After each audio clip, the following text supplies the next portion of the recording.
जब अल्लाह ताला किसी को औलाद अता फरमाता है तो उस साहिब ईमान मुसलमान वालिदैन के लिए सबसे पहले ज़रूरी है कि उसके कान में, सुन्नत है कि उसके कान में अजान दी जाए। इसकी वजह यह है कि सबसे पहले अगर उसके कान में जाए दुनिया में आते ही तो अल्लाह और उसके रसूल का नाम जाए। अजान एक दावत भी होती है, दुनिया में आते ही उसके कान में अल्लाह की जानिब दावत दे दी जाए। और हुजूर अलैहिस्सलाम ने खुद इरशाद फरमाया, इमाम बाकी नकल करते हैं, हजरत हसन रज़ियल्लाहु ताला अन्हु रावी हैं, हुजूर अलैहिस्सलाम ने फरमाया कि जिसके घर में बच्चा हो उसको चाहिए कि वो उसके दाएं कान में अजान दे और बाएं कान में अकामत कहे। इसका मकसद ये है, अच्छा बाज़ लोग जो है वो इंतजार करते हैं, 2 हफ्ते हो गए भी बच्चे के कान में अजान नहीं दी, हमारे पीर साहब आएंगे तो पीर साहब अजान देंगे। अरे भाई पीर साहब आएंगे तो वो 100 बार अजान पढ़ दे, यकीनन जब अल्लाह का वली अजान पढ़ेगा, अल्लाह का कामिल बंदा अजान पढ़ेगा तो उसकी बेशुमार मजीद बरकत शामिल हो जाएंगी। लेकिन पीर साहब का अजान के लिए इंतजार न कीजिए, वो आएंगे वो अजान देते रहेंगे। कोई आलिम अमल है वो आएगा वो अजान देता रहेगा, उसकी अपनी बरकत है।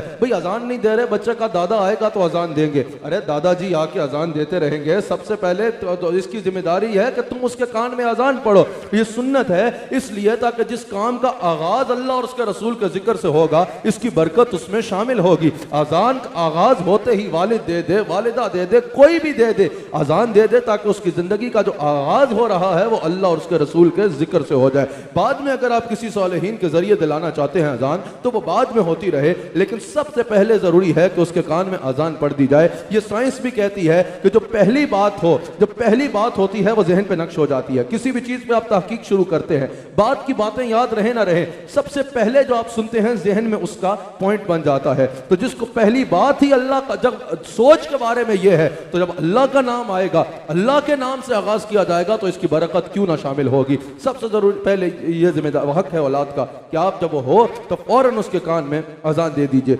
हजरत इमाम हसन और हजरत इमाम हुसैन की विलादत पर भी हुजूर अलैहिस्सलाम ने खुद उनके कानों में अजान और अकामत पढ़ी।